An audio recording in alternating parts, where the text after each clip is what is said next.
What would happen if the unthinkable breached America's most sacred airspace? Imagine a fleet of unknown objects drifting silently above the very heart of Washington, D.C. Not a distant desert, not a remote base, but the shadowy tree line of the White House lawn, the marble steps of the Capitol, and the city where every secret should be locked down tight. In July 1952, the sky above the world's most powerful government was violated. This is not the plot of a forgotten science fiction novel. This happened. And for 2 nights, Washington, D.C. became the epicenter of one of the most disturbing, unsolved events in American history. It wasn't a single blink and you'll miss it light. For 2 separate nights, July 19th and July 26th, radar operators, Air Force officers, airline crews, and ordinary Americans witnessed something extraordinary. Civil and military radars reported similar anomalies, glowing objects tracked independently, corroborated by visual sightings from pilots, ground staff, and observers spread across the city. Flight paths appeared, paused, and merged before melting away at impossible speeds. The scale was unprecedented. The capital of the United States was surrounded by questions, and a public on edge. It started inside a room filled with flickering screens and nervous tension. Edward Nugent, a technician at Washington National Airport, stared at his radar in confusion as a series of unexplained blips appeared over the city. He called for his supervisor, Harry Barnes, whose experience told him these weren't simple faults, but moving targets, displaying deliberate, intelligent changes in direction. The mystery deepened as the returns closed in near the White House and Capitol. Confirmation came from other radar stations. All eyes were drawn to the screens. The anxiety was palpable, the unthinkable was happening right above their heads. If stories like this send chills down your spine, hit subscribe and turn on the notification bell now. There are more unsolved mysteries in America's skies, and you won't want to miss what comes next. Outside the radar rooms, night was falling over Washington, but the city itself pulsed with electricity. The glow wasn't just streetlights or neon, it was something else, something hovering in the mist above the monuments. At National Airport and Andrews Air Force Base, control tower personnel watched strange, brilliant lights moving with impossible agility. The shapes, white, tailless, fast, cut sharp lines against the sky, shifting from a slow drift to bursts so fast they seemed to defy the laws of physics. Pilots waiting for clearance on the darkened runways heard the radio warnings, unknown contacts closing in. Each time radar traced a blip to their position, pilots reported seeing a ball of fire or a sudden flare dart away at unthinkable speed, vanishing as if into another dimension. The military scrambled its best. F-94 Starfire jets lifted from distant bases and tore through the darkness toward downtown. But this was no ordinary intercept. As pilots closed on the targets, the objects vanished from radar, slipping out of reach as if they could sense the fighter jets approaching.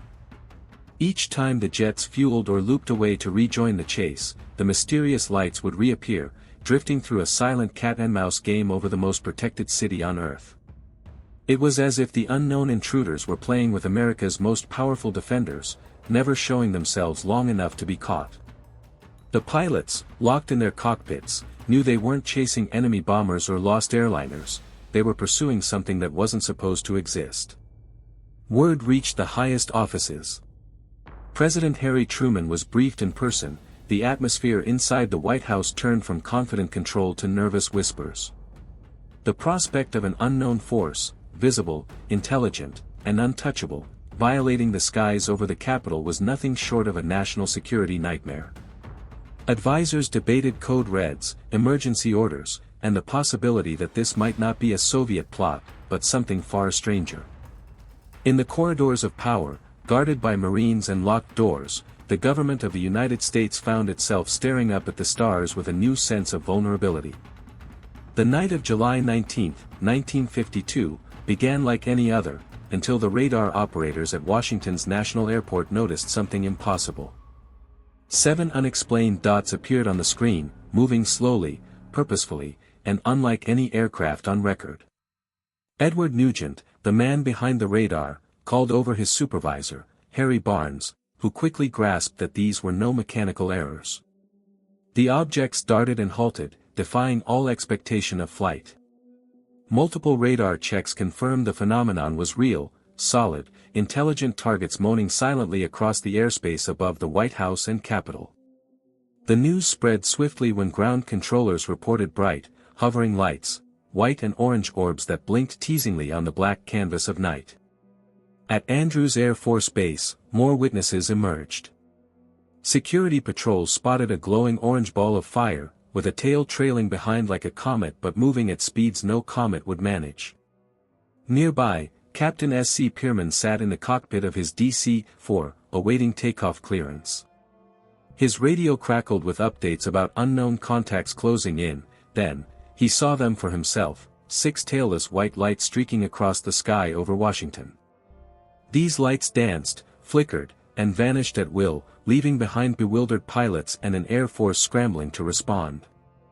The tension in the skies was palpable, as the unknown spun circles just out of reach, taunting the best fighters America could muster.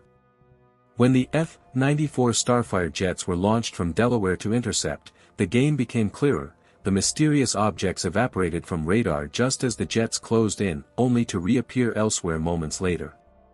The pilots called in frantic reports of glowing shapes darting through the air, impossible to catch or communicate with.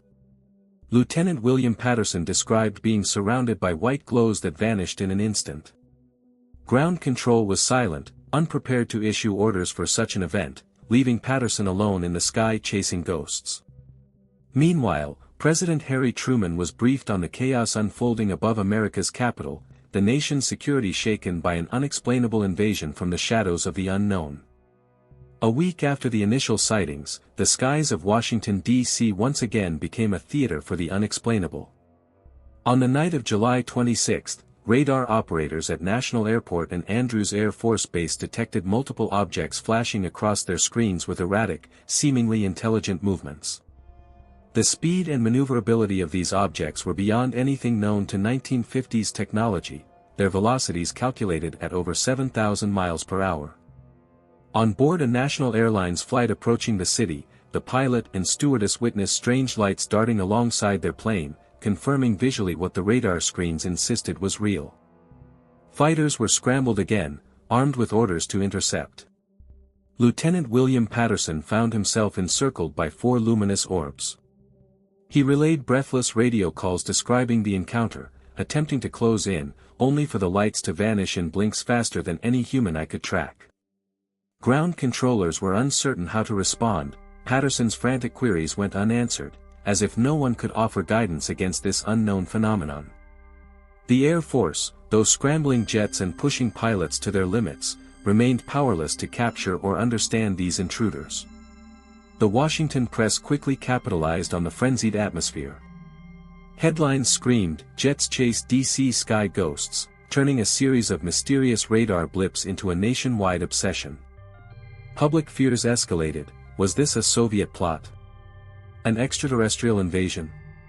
The government scrambled for answers, aware that the unexplained hovering over its most symbolic landmarks was a public relations crisis and a national security enigma. The White House was on high alert, the corridors hushed as officials debated what unseen forces might be surveilling the seat of American power. The pressure mounted as officials scrambled to explain the sightings and maintain calm. On July 29, 1952, the Pentagon held its largest press conference since World War II. General John Samford, the Air Force's intelligence director, took the stage and delivered the official explanation: thermal inversion. According to Samford, layers of warm air above colder air could reflect radar signals back to the instruments, creating false echoes that looked like flying objects. The lights seen by witnesses. Stars and meteors distorted through atmospheric effects. It was a neat, scientific dismissal designed to quell public fear and speculation. But those who operated the radar systems weren't convinced. They insisted the blips were solid, showing deliberate movement and intelligence. Their expertise told them the weather explanation didn't fit the data or the eyewitness testimonies. To these professionals, what they saw was real, something physical and unknown. The deeper the government pushed their narrative, the more frustrated those on the front lines became. Instead of answers, doubt continued to grow. Fearing the public panic might escalate, the CIA commissioned a secret group known as the Robertson Panel in early 1953.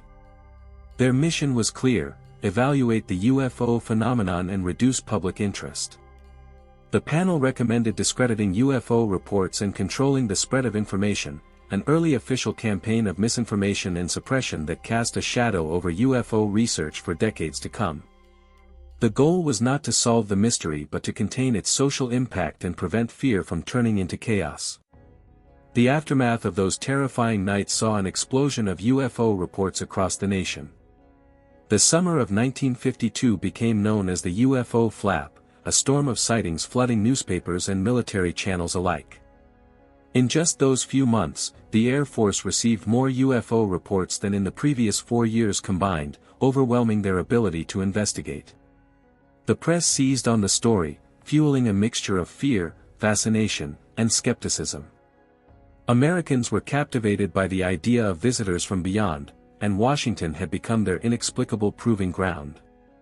Yet behind the public spectacle, the government grew wary. The massive surge of sightings set off alarms not just for the Air Force, but also for the CIA, worried that an enemy power might exploit the hysteria to launch a secret attack. The pressure to provide a scientific explanation mounted as officials scrambled for answers that would calm the nation while hiding what they truly believed. It was clear that the UFO phenomenon had become more than superstition, it was a threat to order and security. Under the shadows of secrecy, Project Blue Book amplified its role, tasked with investigating and, more importantly, debunking UFO reports. The scientific community coalesced with intelligence agencies to mold public perception. This era marked the beginning of efforts to discredit eyewitnesses, treat UFO encounters as mistaken identifications, and suppress serious debate. The veil of silence that would envelop UFO investigations for decades had descended, leaving many questions unanswered and many witnesses doubting their own eyes. If stories like this send chills down your spine, hit subscribe and turn on the notification bell now. Drop a comment and let us know which UFO mysteries you want to hear next. From Roswell to the Phoenix Lights, your suggestion could become our next deep dive into the unknown.